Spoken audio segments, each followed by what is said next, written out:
The International Association for Near-Death Studies presents NDE Radio, a weekly exploration of near-death experiences and similar encounters with the other side. Now, here's your host, Lee Witting. Welcome to NDE Radio, brought to you by IANDS, the International Association for Near-Death Studies. I'm your host, Lee Witting. Our guest today, Valerie Varan, is a licensed professional counselor in private practice, and she's the author of the book Living in a Quantum Reality, Using Quantum Physics and Psychology to Embrace Your Higher Consciousness. The book is written from her experience as a psychotherapist, specializing in helping those who have shifted into states of higher consciousness, whether from near-death or spiritually transformative experiences or by other means. It is a self-help book that introduces in its first chapter the physics behind how the supposedly impossible is indeed possible. Valerie, welcome to NDE Radio. Thanks, Lee. Loving you being here. Oh, well, I'm so glad, having looked at your lecture notes. I'm so glad to have you here. Valerie was kind enough to send me a copy of her presentation at the recent IANDS conference in Denver. And frankly, I was blown away by your talk and the bridges you built between quantum physics and the reality of NDEs. How did you get interested in this subject? You know, from a young age, I've always experienced more of the spiritual reality. And what really got me into the physics was one day in the sixth grade, we had just learned about atoms. And so there I was that night, and I was contemplating my homework. And, you know, in those days, they pictured atoms as these little whirling balls in space. And I just remember thinking, well, what makes that atom part of the chair? And what makes that atom right next to it kind of know it's part of my butt on that chair?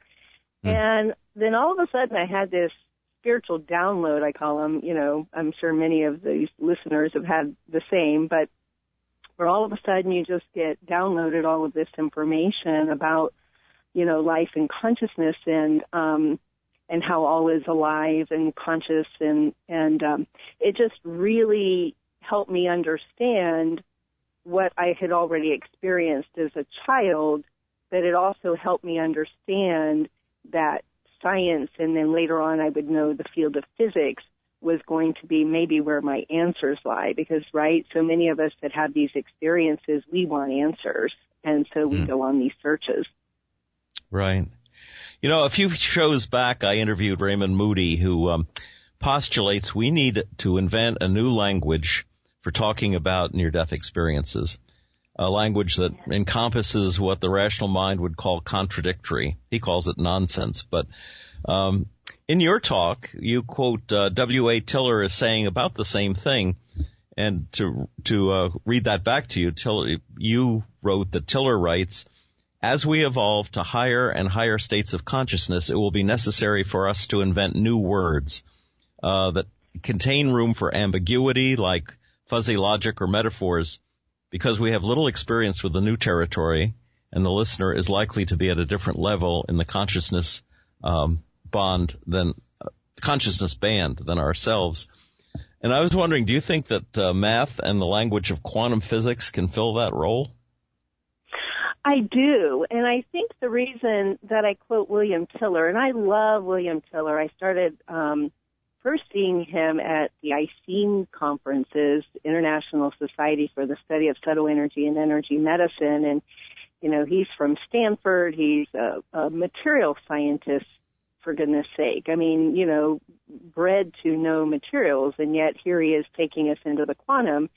And he became a very experienced meditator and even started looking at how we can put intentions into random event generators and all kinds of really cool things. So I love that William Tiller, as this physicist, is really giving us permission to be a little fuzzy with these things, right? Because so often those of us who aren't physicists could be, you know, criticized for trying to even enter the quantum world and even trying to grab some of this language, and sometimes we're accused of being irresponsible with it. But, you know, Tiller said, you know, we have to.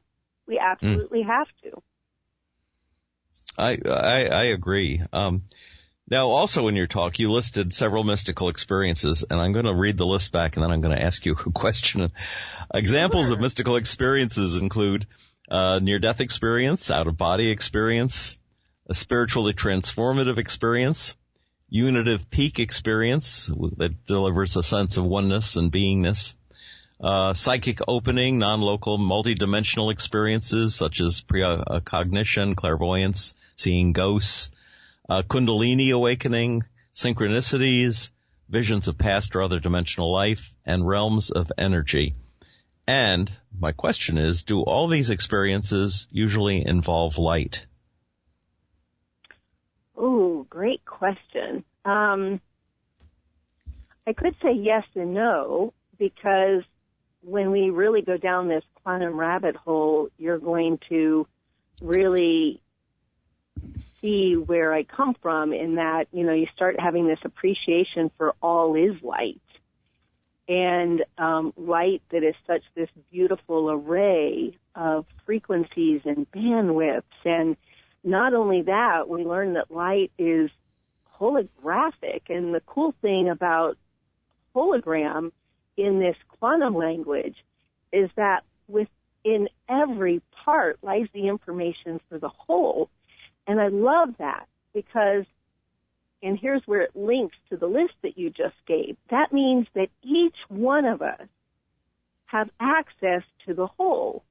And so some of us maybe enter, it's almost like we do go through certain little wormholes in consciousness. And some of us all of a sudden find ourselves in realms of light and energies and geometries of color and what have you. But, sometimes it's just entering the part where we might literally see, I see dead people kind of thing, right? Right. So everyone is almost having this very unique experience of this beautiful hologram of light. And I think what's fascinating even about this unique experience piece, I think we have to appreciate that everybody's experience is unique. I think it's helpful for us when we talk and we can find out that we have similarities. But I think we have to appreciate how unique every individual's experience really is. Every experience, whether in this reality or some of those peak experiences, from the mystical experiences list that you just read.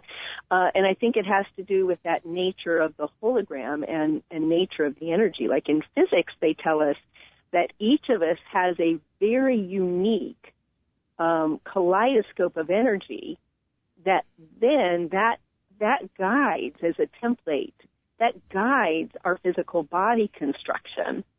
And so it's like, wait a minute. All right, let's back up here.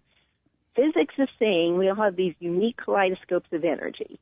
And then they're saying that those are the energies that guide our experience and even the construction of our physical body.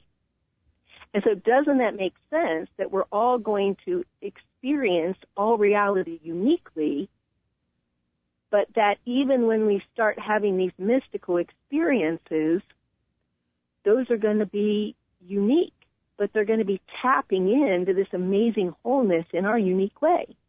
I hope that answered the question and didn't get too far away. Well, it kind of confirms my belief that near-death experiences are personally designed and unique to every individual, even though there are elements, including the light, which almost everyone reports. I've always liked the analogy of light as sometimes a particle, sometimes a wave, as being akin to us in the physical world and then us in the spiritual world. Particle being the physical and the wave being the spiritual. And you're saying this is more than a metaphor, that this is actually true. I am. I love that you're saying that and your mind goes there. That's exactly where my mind went when I, was really reading how these quantum physicists have determined that scientifically. And I really feel like that of all things, if we picked one thing, that pretty much confirms for us that, yes, we do have this nature of our body and we have this nature of the soul in these higher dimensions, these higher dimensional realms of consciousness. And it is akin to to the particle-wave duality. And then that's a simplified way of saying it, because then we find out that it's really holographic and it's so multidimensional, but we really can sum it up as particle and wave, body and soul. The God particle that they've discovered in CERN, which I always thought should be called the man particle, because apparently it makes possible physical matter as opposed to just wave, just the spirit. But that would also be, I guess, an element of light as well. I guess what I'm asking here is, what is light? You said in your talk, light moves not only energy but information too through space. This movement unfolds and enfolds like music from an accordion. I love that. Talk about that a little bit. Yeah, and right before that particular slide, I think there was a quote from an astrophysicist that gave a simplified definition of light, and he said, light moves energy through space. And then, of course, mine was a little bit more elaborate, because I have come to see that light moves energy, but it moves information. And the information is key, because that's where we start having these unique experiences, right? It's the information that creates the uniqueness, if you will. So, but it's interesting because, it does seem like it moves like an accordion, because there you have light that is very multidimensional, with these unique qualities depending on, where it is in the light spectrum. And it does seem that,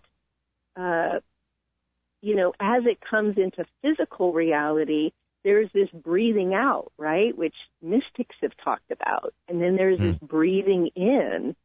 And David Bohm, the physicist, had talked about, there's this beautiful implicate order that's embedded within the explicate order. And, he talked about how this implicate order with this, he didn't call it information at the time, he called it hidden variables. But essentially, he was talking about how this implicate order with this information or hidden variables, it is embedded within all that we see, this explicate order. So it's all light. It's just light in its many forms. When we talk about light, here's the confusing thing about talking about light. Again, it all comes from everybody's experience. If you go talk to, let's say, an average scientist, most people will equate light with electromagnetism. Simple as that. They think it's one and the same.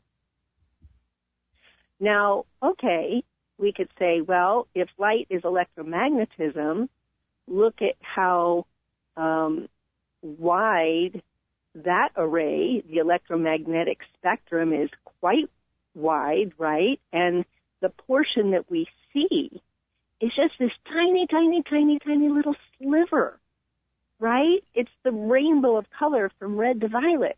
But it's tiny. If we think back to those textbooks we used to look at, and we'd see this page-wide array of electromagnetism, but then the electromagnetic spectrum that was visible was just that tiny little sliver. So I remember way back in school back then going, now, doesn't anybody see what seems real obvious to me? Right there alone, that lets us understand that the portion we see is a tiny fragment from what we don't. So that means, how can anybody believe in that which we see being the whole of reality? Like, that boggles my mind. That's so counterintuitive right there. It's just not even logical, because we learn right there that most of it we can't see. So light is this amazing thing that really we don't understand because it's so complicated. So we're getting better at understanding the electrical and magnetic portions, but there's still a lot of mysteries even within magnetism especially. And a lot of people don't believe there's anything beyond that. In fact, I think that's really what separates a lot of classical physics from a lot of, what we would call maybe these cutting-edge quantum theorists, because, again, you have most scientists just equating everything as electromagnetic. They don't believe in anything else. And electromagnetism actually obeys laws of time and space. So that means any experience I have, any near-death experience that our listeners have, they're all impossible. That's why we keep getting told that what we're trying to say is impossible, because they're equating light with electromagnetism, and electromagnetism obeys rules of time and space. Right. So that's why we have to, those of us listening today, those of us joining in our program here, we have to look at the cutting-edge physicists who are saying, wait a minute, there are other things happening out there, so let's go to the bandwidths of light that maybe help us explain that. And I think I mentioned to you sometime when we talked earlier that remember reading Albert Einstein's Theory of Relativity book a couple of times. You can't read it once and understand it. You definitely have to read it more than once. Yes. But and I skipped the equations. I'm definitely looking for, what are the thoughts behind it. And I think that's why I love Einstein so much, is he was such a thought experiencer. He was constantly doing thought experiments. Mm-hmm. And he goes abstract, and he loves that part. The equation for him is much less. But I remember reading in an appendix, I'm pretty sure it was somewhere, and I'd read multiple versions of the book, ones that were written more like in 1950 versus later edited versions, I guess. But some of those early editions with the appendices, I remember him saying, it's not that light can't travel faster than this constant C that we're giving it, but we can't measure it beyond that. So remember that these physicists are really like mathematicians. They're all just trying to fit things in equations.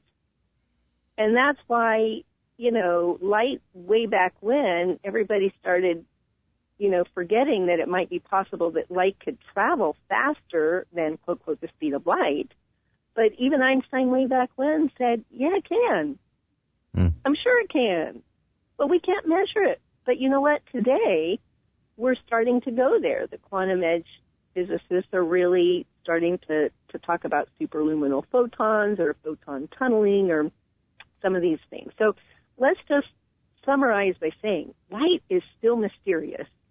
Light is way more magnificent and like a kaleidoscope. And in the Bible, they talked about the coat of many colors. I think that's talking about we as light.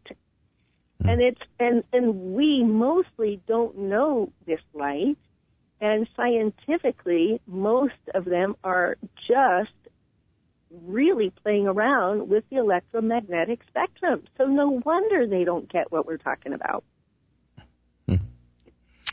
I just flashed on something. Do you suppose there was some, in that coat of many colors, there was something given to Joseph that made his aura more apparent? Was that the reason that his brothers were so jealous? Well, I wonder even if, I just noticed in the Bible that so many of the stories and even the parables, I think they are trying to point us to these higher truths, right? And I think even Christ, and I'm never good at quoting exactly, but I think even Christ had said, these things, of course I'm going to speak in parables now because you won't understand, but there will come a time when I can speak more plainly because you will understand.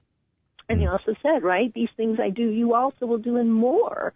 And so I think even with the coat of many colors, I think that was referring to the aura, referring to reality as having many, many colors. And of course, each color points to a certain bandwidth of energy that's traveling at a certain basic average speed.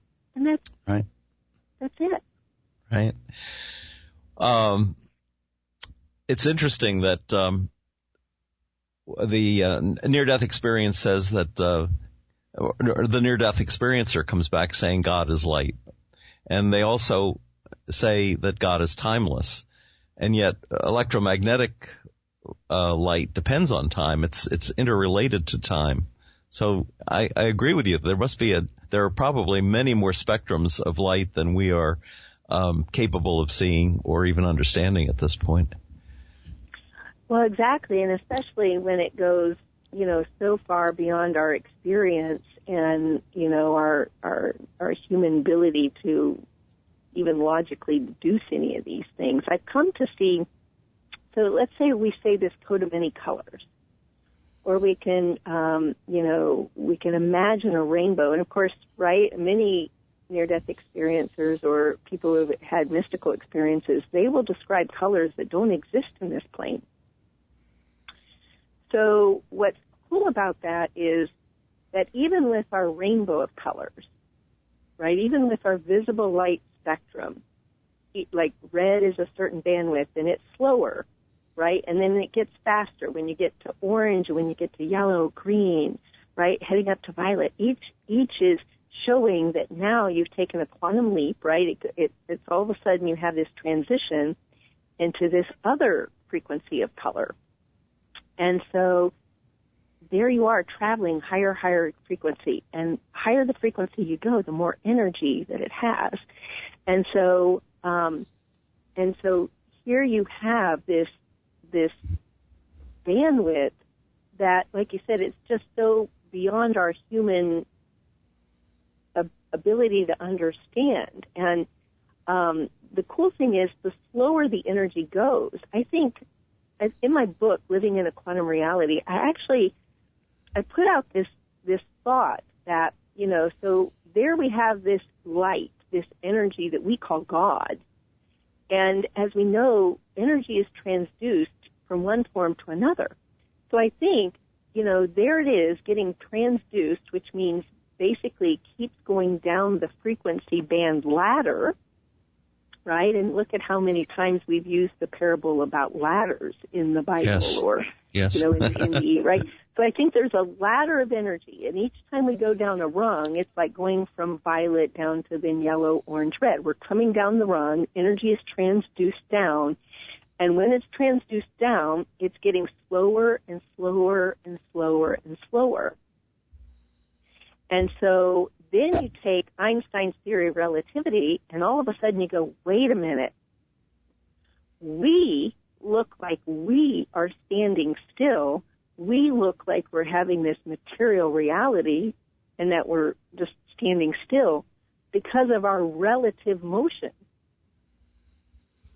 He used to say, if, there was a train, somebody on a train over there and somebody in a train over here, if we were going the exact same speed, we would look like we were standing still. It's like, yes. No wonder we look like we're standing still here. But look at this ladder of frequencies, and look at this ladder of energies and colors and sounds, by the way, right? Even in the electromagnetic frequency, every band of color emits a, certain sound, if you will. Mm-hmm. That's why we kind of know what its speed is based on its sound. So this kaleidoscope of color is becoming quite literal. The coat of many colors, our energy coat of many colors, and it's all light. Like you said, the Indians come back with the message, God is light. Right. All is light. So does that mean, I like the train analogy. The two trains are traveling at high speed, but they're going at the same speed so that it looks like you look over at the other train, it looks like it's standing still. In this material world, we think of things as solid, but maybe it's because all of those things and ourselves, our material selves, are moving at the same speed, and that's what gives this illusion of solidity. I think so, right? And even between, let's say solids versus liquids versus gases, we turn up the heat, which means we turn up the speed. The faster it goes, the more gas-like it appears. The slower it goes, the more solid it appears, because that's the weird thing anyway, right? That's the whole E equals MC squared. What that really was is energy appears as matter, or matter appears as energy depending on the speed of the light. So now, when you jump over into as many people who are thinking about these things these days do, you jump into the subject of consciousness. Do you see consciousness and light as being similar or the same? That's a great question. I think my mind is searching for how that intersects, and I think where my mind is on that right now, looking at these many, many, many scientists out there and what they've been telling us, is I've actually started defining consciousness as energy-carrying information. And the reason I've done that is because in psychology, we don't know what consciousness is. In regular psychology, they think consciousness is some quote epiphenomenon of the brain, that somehow the brain emits consciousness. But they don't even really know what it is. We don't even really have good definitions for consciousness. Nobody's agreeing on any of that. And yet, what we do know is if all reality can be reduced to energy and its information, which is kind of where we are now scientifically, then consciousness has to at least be composed of energy and information. And for those of us who have had these mystical experiences, near death, spiritually transformative, any of them, then that starts helping us explain a few things, because it's like, oh, okay, well, why do I have unique experience? Because I have certain energy and it carries certain information, right? Why can I travel beyond time and space? Because we're energy. And where we focus, that's the constellation of experience. That's the constellation of energy and information that I'm tapping into. So consciousness, for me, I don't think scientifically I can specifically say it's light. But if all is an array of light, and if the astrophysicist who said light simply carries energy through space, then I think we can say that energy carrying information really is what light is. So if light is energy carrying information and consciousness is energy and carrying information, then we can start equating the two. But many would say I'm really speculating on that one. Well, they could accuse both of us of doing that. But to me, it makes sense, right? That's how, and I know I don't usually put that in my talk because I know that is way far ahead of where the science is. But yeah, doesn't it make sense, right? That consciousness and light are really the same thing, and maybe, light really is, maybe light really is these entire groups of bandwidths of energy that we would call multiple physical realities. Mm-hmm. Mm-hmm. And somewhere in there, gravity figures in as well. Oh, gravity, I love talking about. I really love going out on limbs on that one. Well, Valerie, what I'd like to do before we run out of time is propose that you come back next Monday, and because one of the things I really want to talk about is the quantum and love and how those two forces interrelate. If you would be available to do that. I would love to. All right. And before we go, tell the listeners how they can get a copy of your book, Living in a Quantum Reality. Oh, sure. Well, even online, Barnes & Noble, Amazon, you can definitely get it online. And it's basically a self-help book. So for those listeners out there who've had these experiences and know that you kind of feel like you don't fit in and it's really even causing some struggles in your life, know that you're not alone. And I really write a lot of self-help in that book. And it's the first chapter that I very simply summarize some of these concepts of physics that Lee and I are talking about, in a more advanced way. But I definitely try to simplify it in the first chapter of the book. But terrific. Mm-hmm. Thanks, Valerie, for sharing your investigations with us, and we'll look forward to next Monday. if anyone out there would like to listen to the show again or any of our past shows, go to our website at nderadio.org and join us again next Monday, 11 a.m. Eastern, for more NDE Radio with Valerie Varan. This is Lee Witting saying thanks for listening.